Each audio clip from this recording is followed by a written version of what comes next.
He vanished after one unforgettable night. 5 years later, she walks into his mansion, not as a guest, but as the hired help. And her little boy just looked the billionaire dead in the eyes and said one word: Dad. He doesn't even remember her name. But fate never forgets.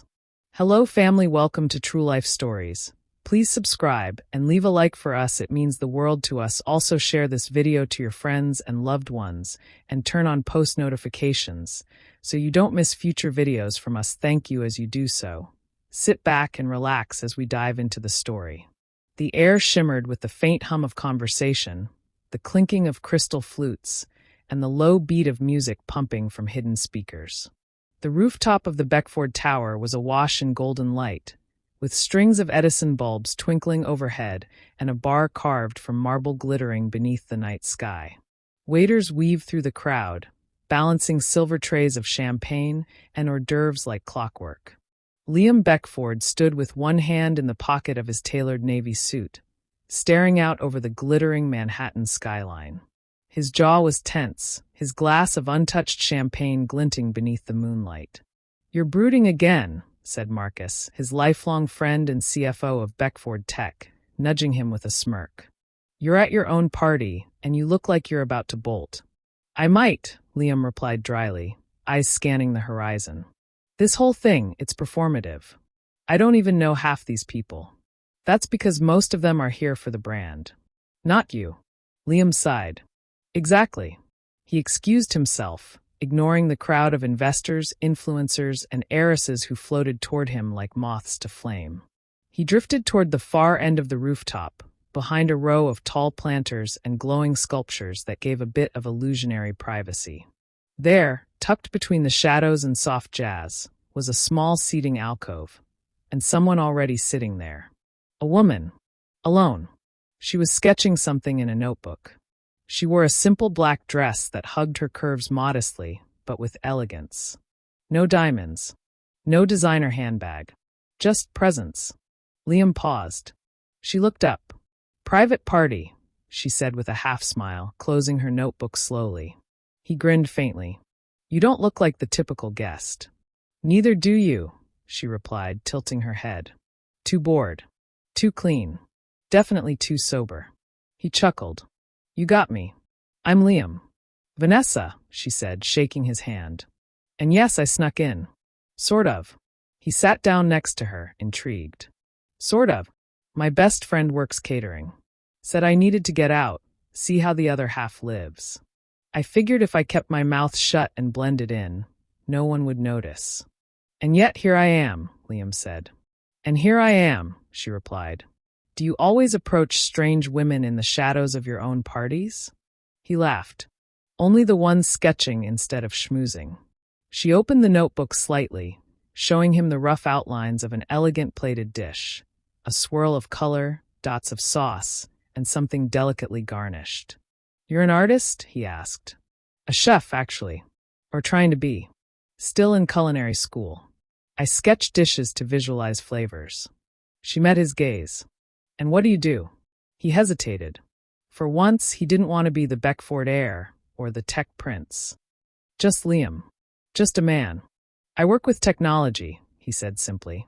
"Ah," she nodded, pretending to understand. "So you're responsible for those awful smart fridges that judge me when I sneak a midnight snack." He burst out laughing. "Guilty. Sort of." For the next hour, the rest of the world melted away. They talked about food, about travel, about the ridiculousness of networking parties and the joy of burnt toast at midnight. Vanessa told him how she'd grown up in the Bronx, raised by her grandmother after her mother passed. How she fell in love with the kitchen as a child, helping in cooking. Liam told her about growing up with bodyguards and boarding schools. About missing the feeling of family, even though he never lacked anything else. They didn't ask too many personal questions. It didn't matter. It wasn't about last names or bank accounts tonight. It was about the quiet connection that surprised them both.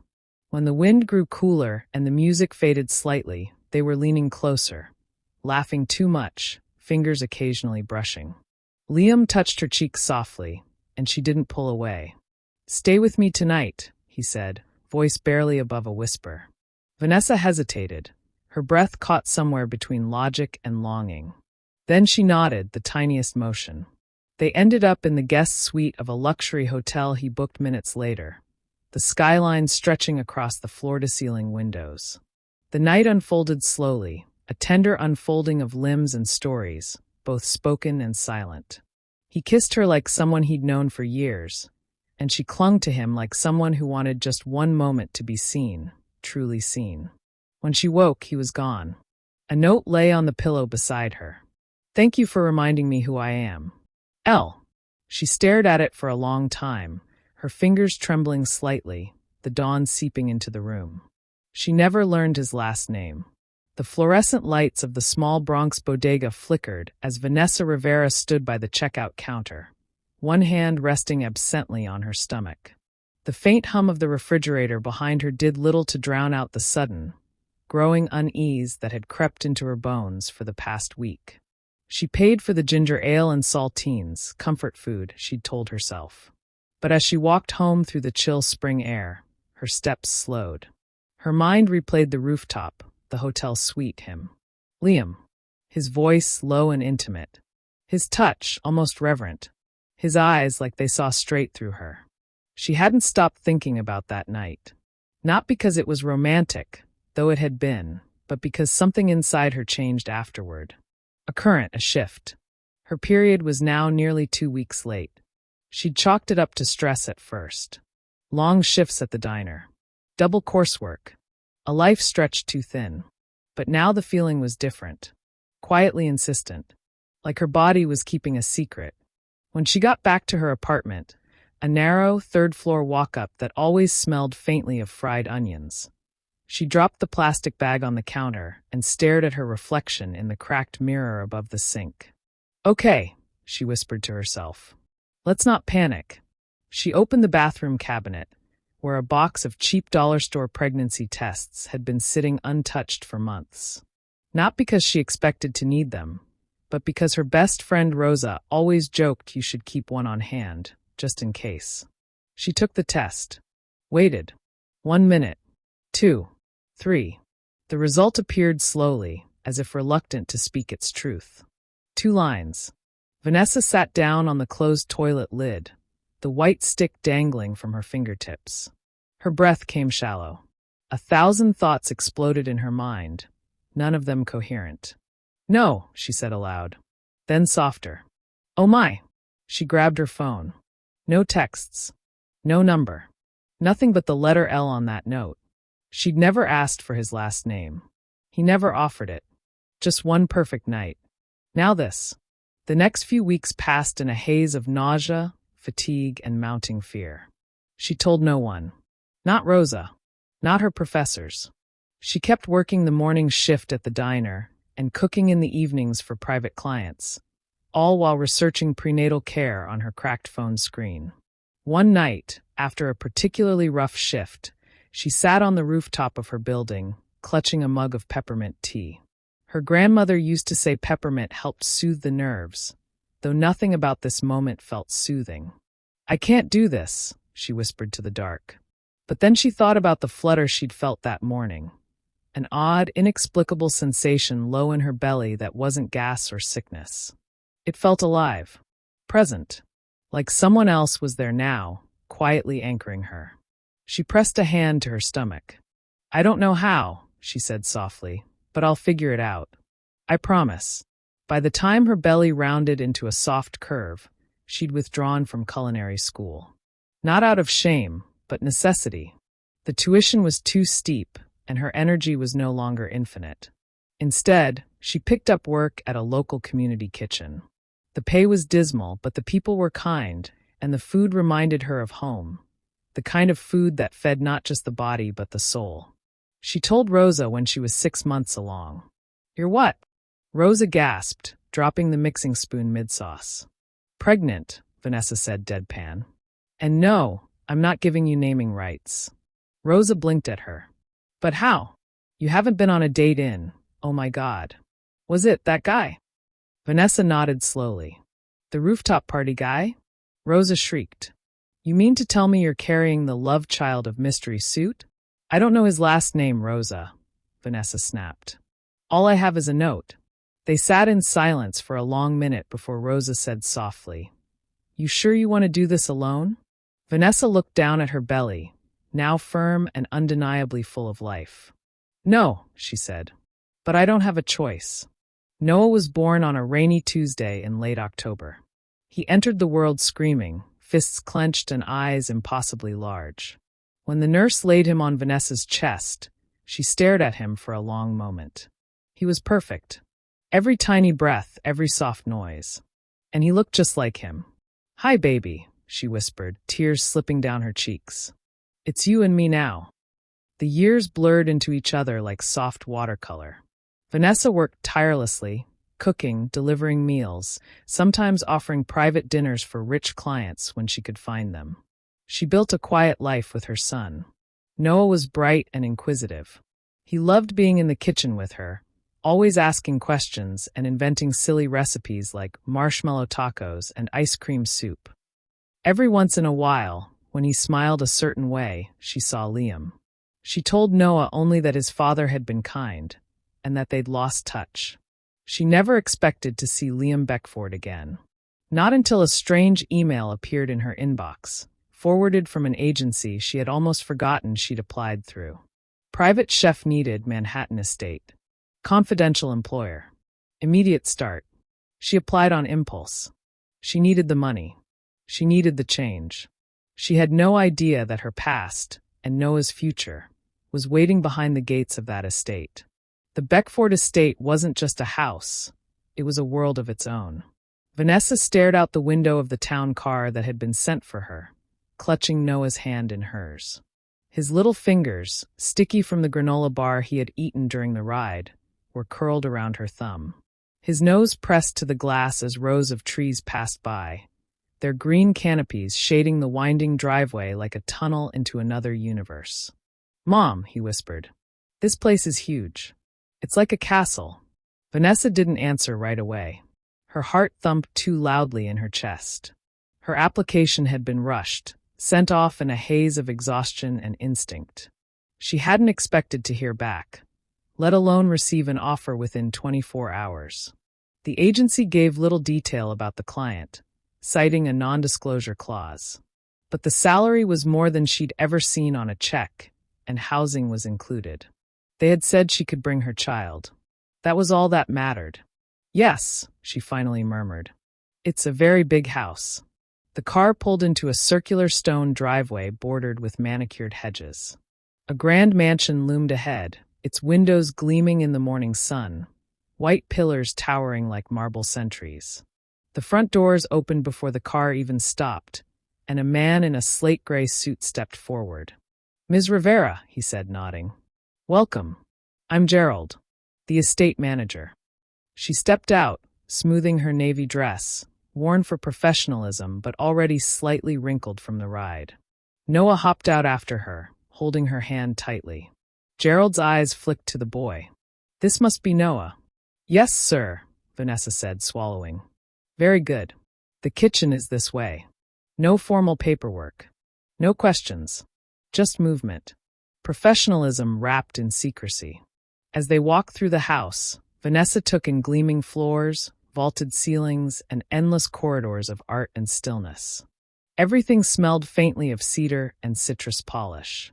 It was the kind of home where whispers felt too loud, where laughter might echo too freely.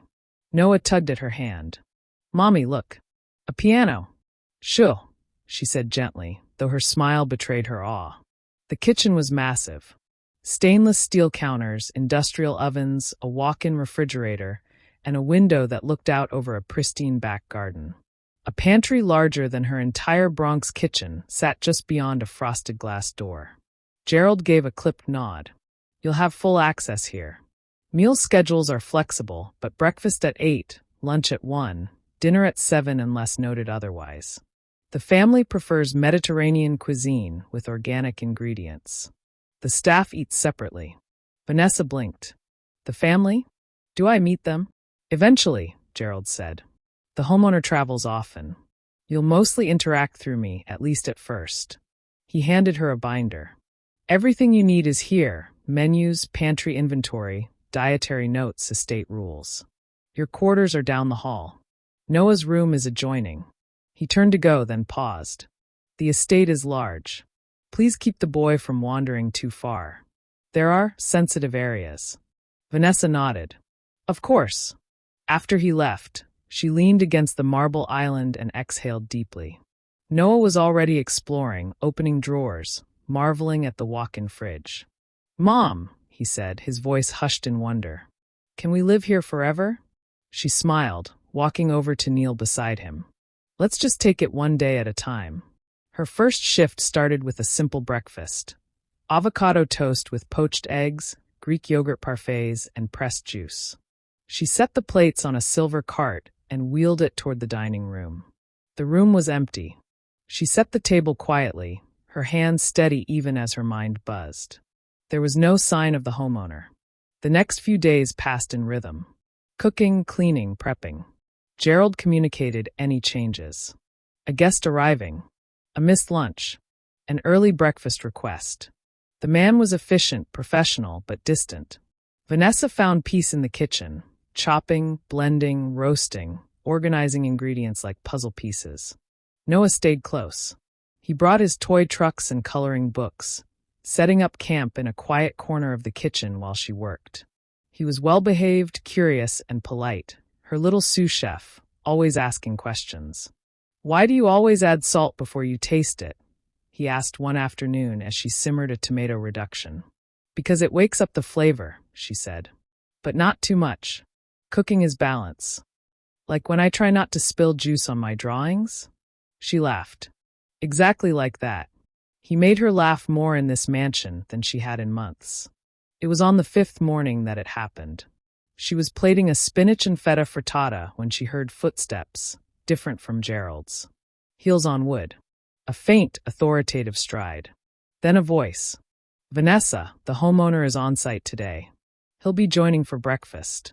Her chest tightened. She nodded and kept working, wiping down the edge of the plate with a cloth, double-checking the balance of flavors and garnish.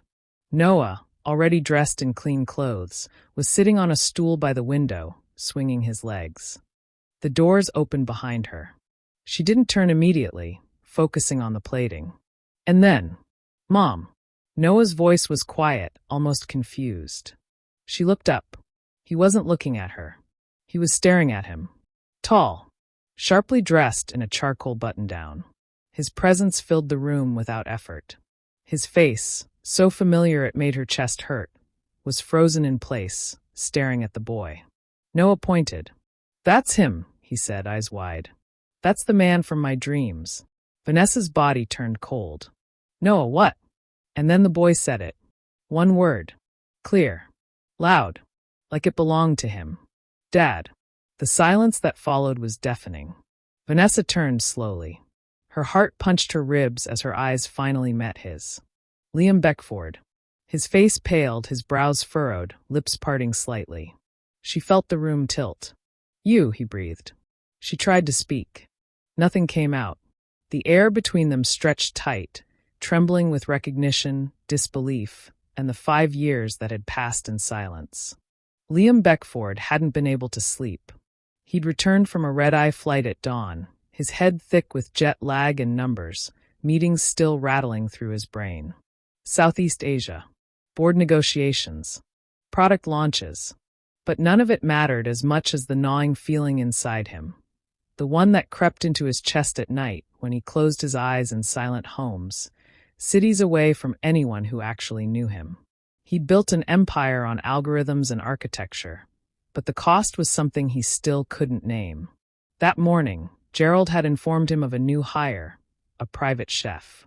Highly recommended, Gerald said. Formerly of a respected culinary school. Background clean. She's efficient, focused, discreet. Liam had waved it off. One less thing to think about. Until now. Now he stood in the doorway of his own kitchen, staring at a child. A child. The boy was maybe 5, big eyes the color of a late summer storm. He was staring right back at him. And he had just called him Dad. Liam blinked, unsure if he'd heard right. What did you say? He asked. Noah pointed again. You look just like me, he said with an innocent grin. Mom said my dad had eyes like mine. Liam's chest tightened. Vanessa turned around slowly, her face pale, eyes wide with panic. It was her, the girl from the rooftop. The one night that had burned like fire and left him feeling awake for the first time in years. Vanessa, he said, almost breathlessly. She swallowed. Liam. Noah looked between them. You do know each other? Neither of them answered. Gerald, for once, looked entirely caught off guard. Sir, perhaps we should step into the study. No, Liam said, his voice low. He said, Dad. Why would he say that? Vanessa's hand went to Noah's shoulder protectively. Because, he's yours, Liam. The words hit like a brick wall. Liam stared at her, stunned, then looked at Noah again. The child tilted his head, so much like he used to do as a boy, his father once said. No, Liam said quietly, as if trying to slow the moment down. That can't be. Vanessa's voice cracked. I tried to find you. I didn't know your last name. I didn't even know who you were, not really. I didn't know you were this Liam Beckford until I stepped foot in this house. He opened his mouth, but nothing came. Do you remember the note you left? She continued. No number. No way to reach you. And then I found out I was pregnant, and you were gone. Liam's expression twisted with disbelief, then something softer. Guilt. Confusion. He stepped closer slowly, his eyes never leaving Noah's face. Noah squinted up at him. You're my dad, for real? Liam knelt down, stunned by how familiar the boy looked up close. The curve of his chin. The shape of his ears. There was no doubt. I think I am, he said softly. Noah blinked. Cool. Liam let out a short, shaky laugh. Later, after Gerald had ushered Noah out with the housekeeper under the pretense of giving your mom and dad a grown-up moment, Liam and Vanessa sat in the glass-walled conservatory, the silence pressing down on them. Vanessa stared into her mug of untouched tea. Liam sat across from her, arms folded, trying not to shake. You have every right to be furious, she said finally. But don't you dare think for a second that I planned this. That I was after your money or… I'm not, Liam interrupted quietly. I'm not thinking that. She looked up at him, defensive heat still in her eyes. Then what are you thinking? He ran a hand through his head. I don't know. That I've missed 5 years of my kid's life. That he looks just like me. That you were right in front of me this whole time, and I didn't even recognize you. I didn't expect you to. It's been years. You've changed.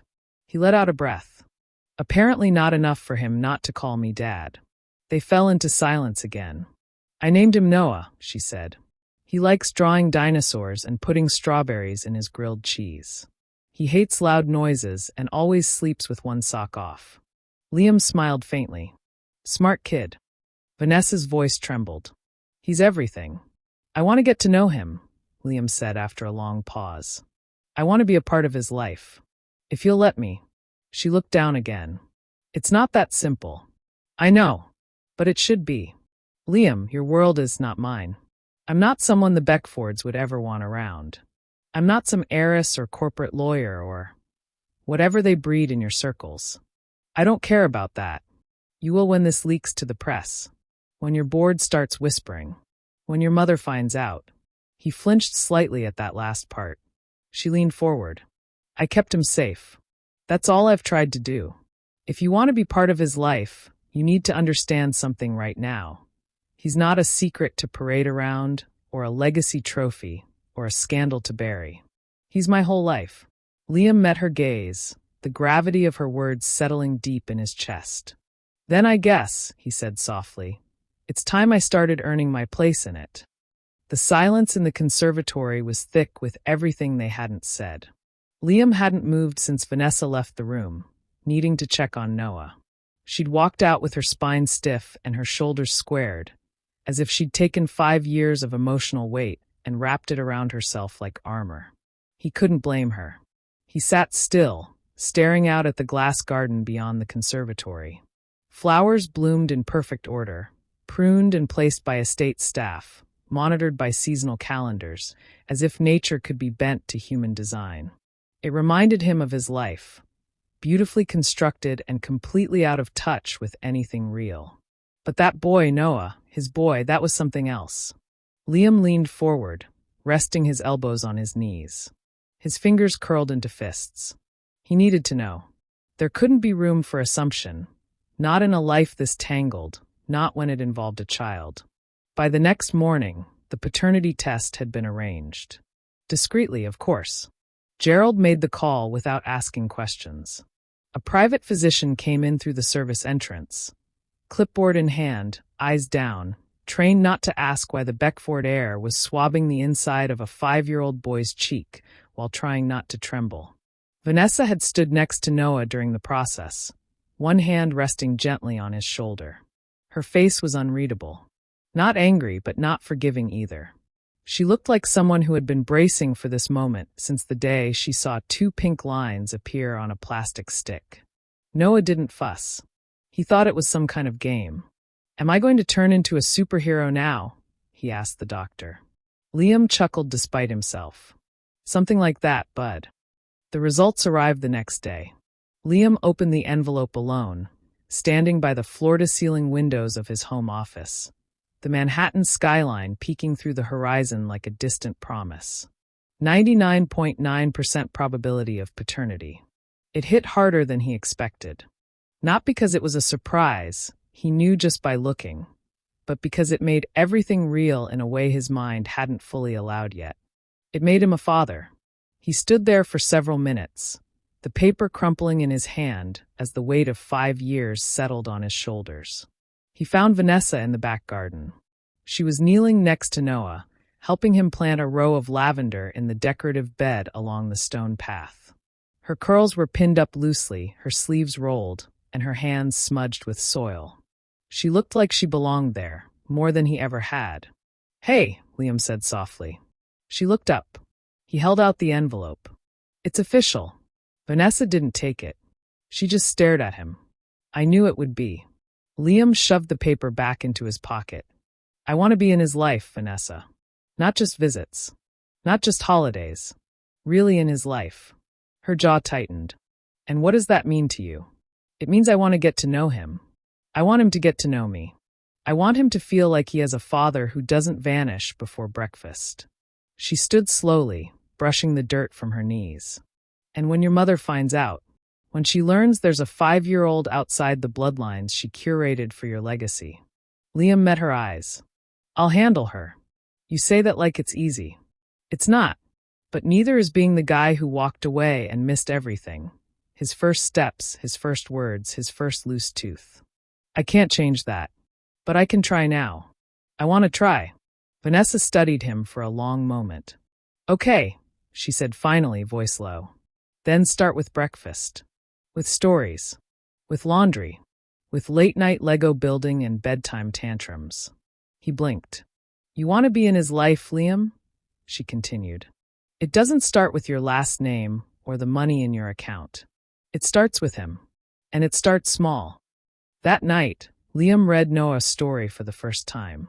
He sat on the edge of the bed in the guest wing, now Noah's wing, flipping through the worn pages of Where the Wild Things Are.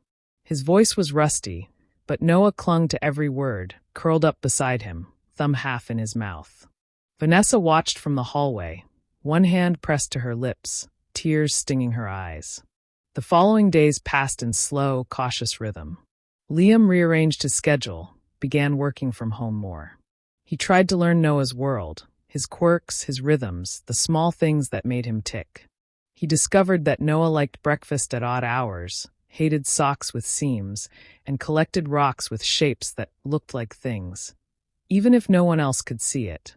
One afternoon, Liam tried to help build a Lego pirate ship and accidentally used the wrong pieces. "That's not how it goes," Noah said with mild offense. "I was improvising," Liam replied. Noah raised a brow. "Don't improvise the cannon tower." Liam grinned. "Got it." They laughed a lot, more than he remembered laughing in years. But Vanessa stayed guarded. Kind but distant. She cooked, worked, took care of Noah with effortless grace. But she remained behind the invisible wall she'd built, one Liam couldn't seem to break through. It wasn't until nearly 2 weeks later that the cracks started to show. They were in the kitchen. Vanessa was prepping a rack of lamb. Noah had fallen asleep in the sunroom with a half-eaten cookie in hand. Liam stood at the counter, watching her. "You're really good with him," he said. She didn't look up. "I've had practice." He hesitated. "With me, I mean. You're careful. Distant. I get it. I want to make this easier." She stopped chopping.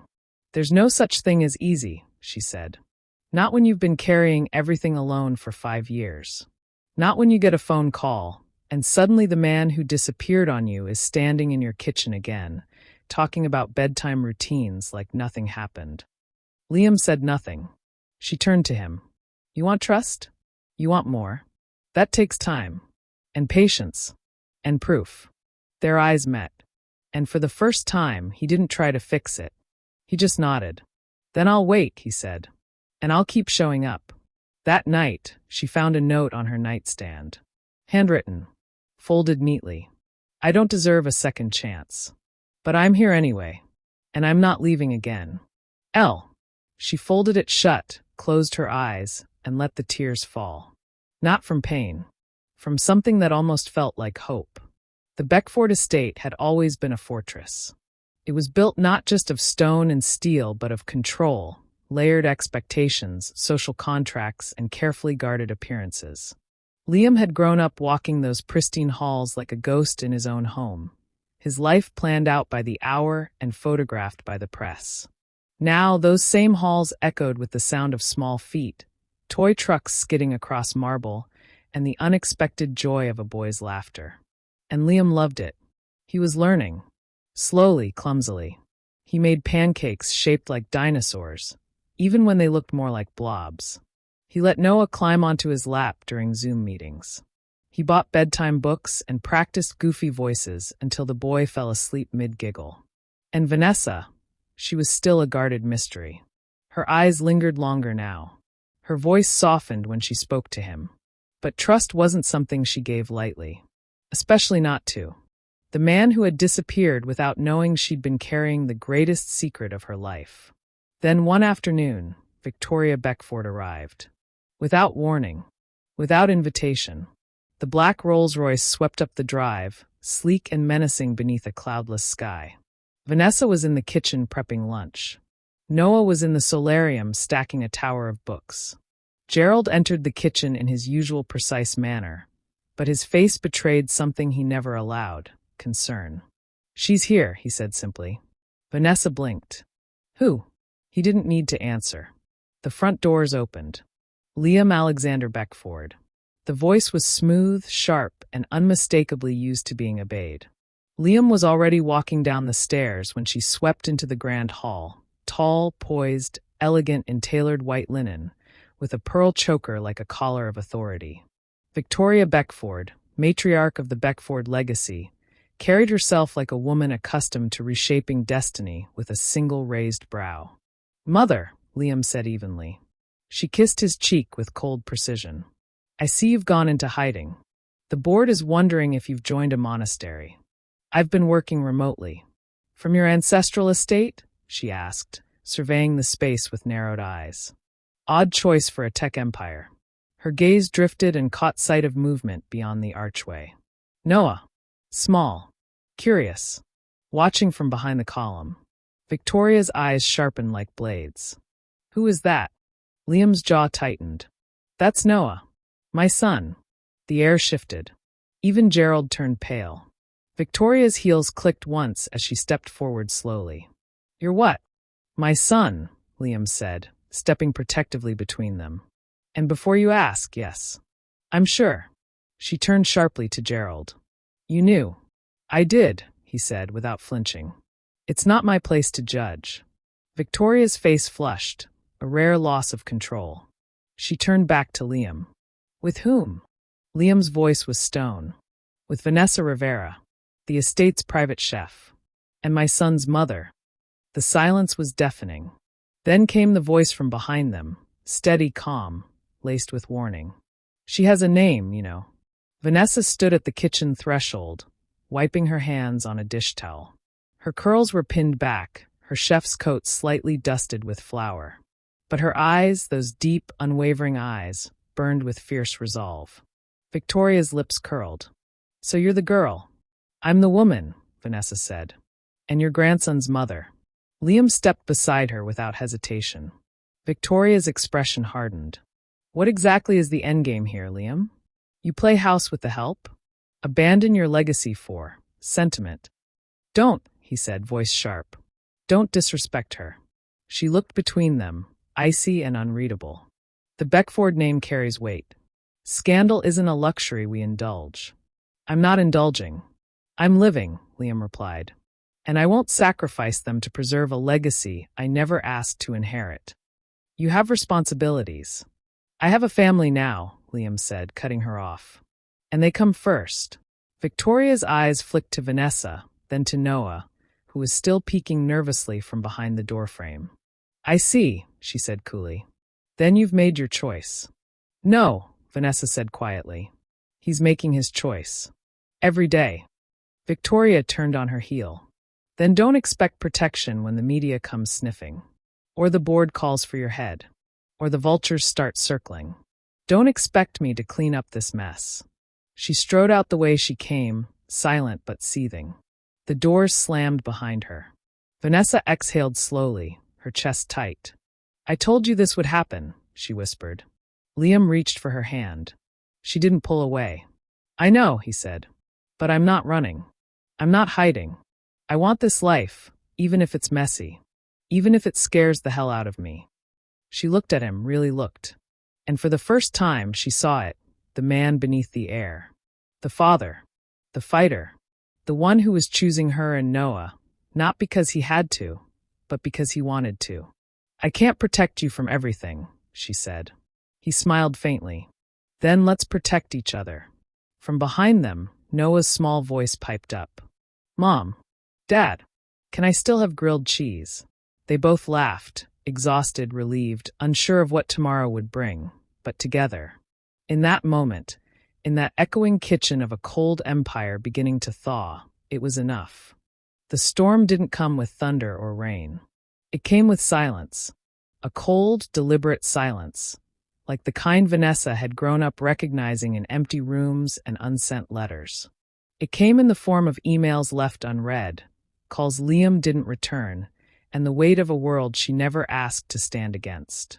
For days after Victoria's departure, the estate felt tighter, like the very air had adjusted, thick with unseen pressure. The Beckford name had begun to stir in the shadows. Quiet meetings. Sudden calls. Gerald moved through the halls with practiced calm. But even he seemed alert, as if sensing a shift in the winds that once served him. Liam was changing too. Not away from them, no, but into something heavier. He stayed close to Noah, laughed at bedtime, helped with math problems, and kept his promise to show up. But behind his smile, there was a furrow in his brow, a tension he tried too hard to hide. Vanessa noticed. She always noticed. Late one night, while Noah slept curled around his stuffed dinosaur, Vanessa padded softly into the sitting room. The lights were low, casting gold shadows over the bookshelves and fireplace. Liam sat alone on the couch, staring at a legal folder in his lap. She approached slowly, barefoot, arms crossed in the sleeves of her robe. "Is it about her?" she asked. Liam looked up. His eyes were tired.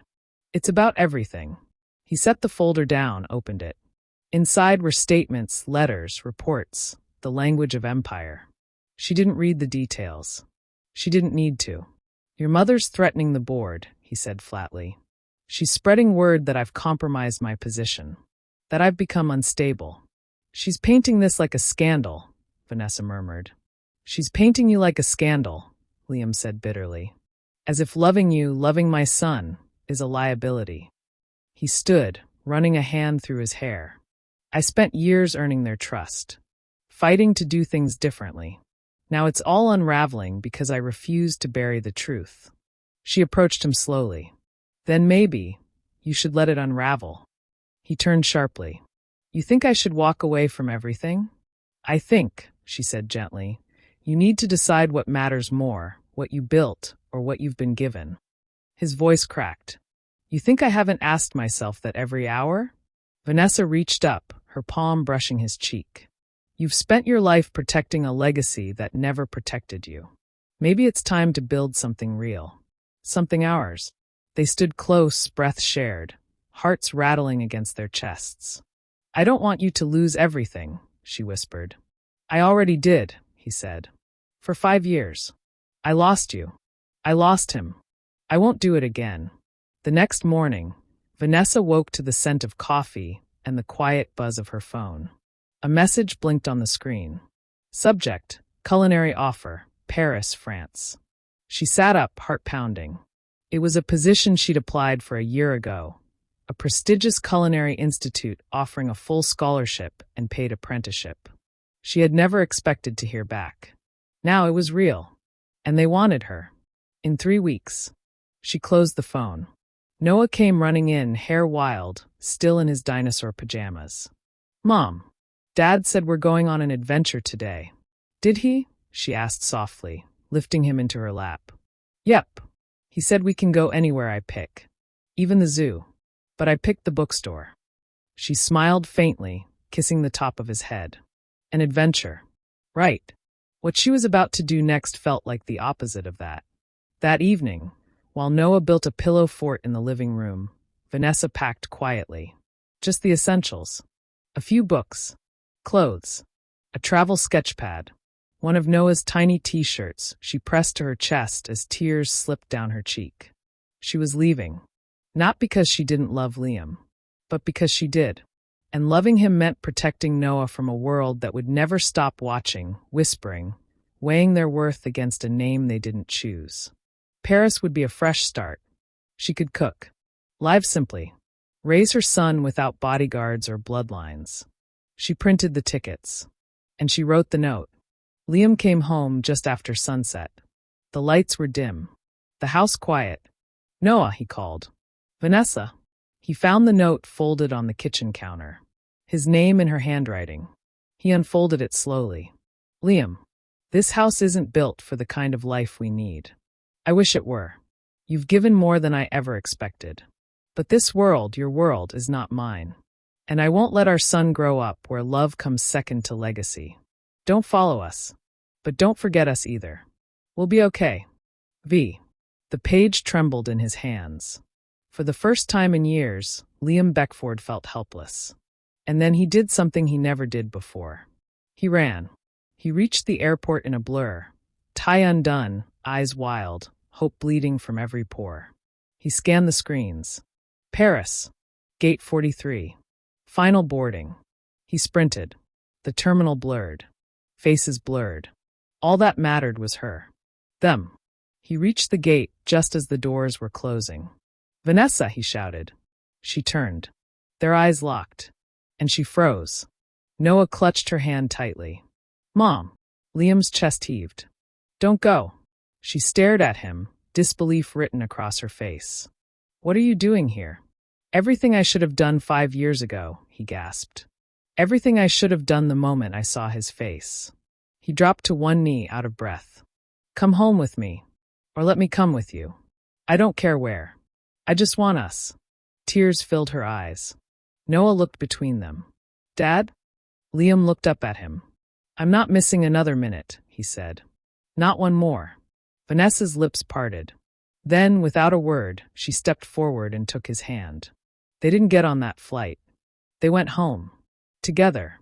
The Paris apartment sat on the 3rd floor of an aging sandstone building nestled along Rue de Martyrs, with a view of window boxes bursting with ivy and fresh basil.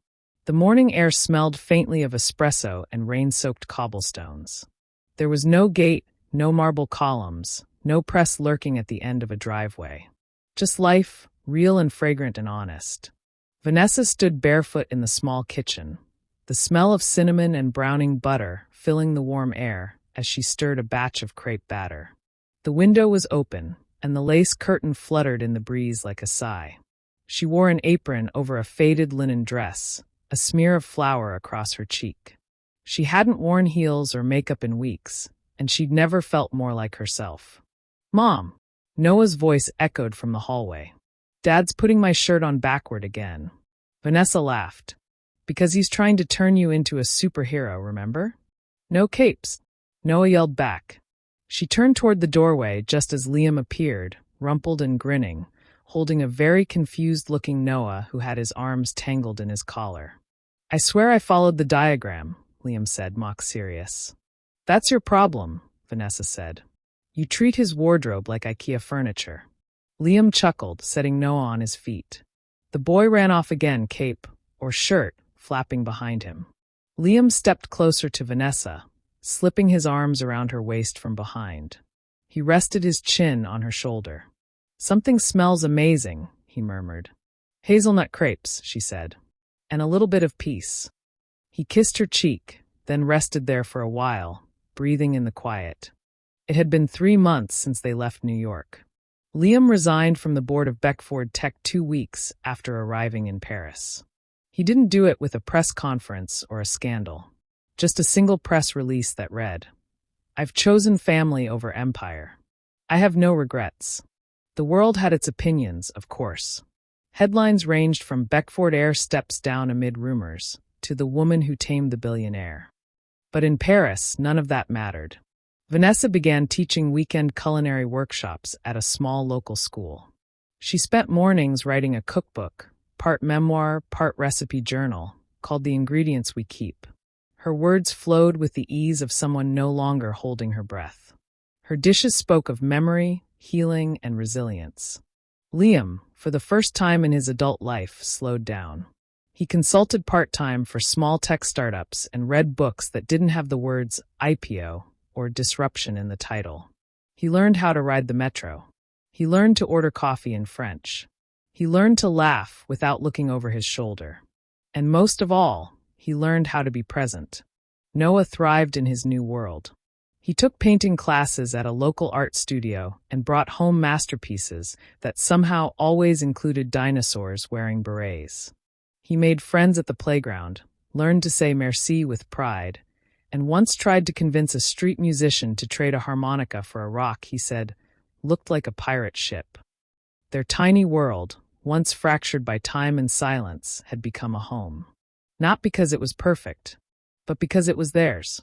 One evening, as the city bathed in the warm hush of twilight, Liam and Vanessa sat on the balcony, sharing a glass of wine while Noah colored at their feet. She turned to him, watching the way the gold light played across his features. You really gave it all up, she said softly. He shook his head. No, I found it. They sat in silence for a while, listening to the city breathe. Then Vanessa reached into the small recipe box she kept beside her writing desk. From it, she pulled a folded, yellowed note. The same one he'd left on the hotel pillow all those years ago. Thank you for reminding me who I am. She handed it to him. Liam smiled faintly, rubbing his thumb over the faded paper. You once left that without a way to find you, she said. Now you're right here, where you're supposed to be. He leaned over and kissed her, slow and sure, with the patience of a man who had finally learned the taste of gratitude. Noah looked up. You. They all laughed. Later that night, as the 3 of them stood in the tiny kitchen, flour on their hands and sugar in the air, Noah clapped his hands with glee. Let's make cookies, he declared, with sprinkles and chocolate and cheese. Cheese? Liam asked, eyebrows raised. He's experimenting, Vanessa said, stifling a laugh. I call them weird cookies, Noah explained proudly. Liam bowed dramatically. Then lead the way, chef. They baked until the stars came out, the city quiet beyond the walls. The cookies were, in a word, terrible. But the moment was perfect. And so, the billionaire who lost his world found his home. The woman who gave everything found her peace. And the boy who brought them together gave them both something better than legacy. He gave them a reason to stay, a reason to love, a reason to begin again. We have come to the end of the story. I hope you enjoyed it. Leave a like and subscribe to my YouTube channel for more interesting stories.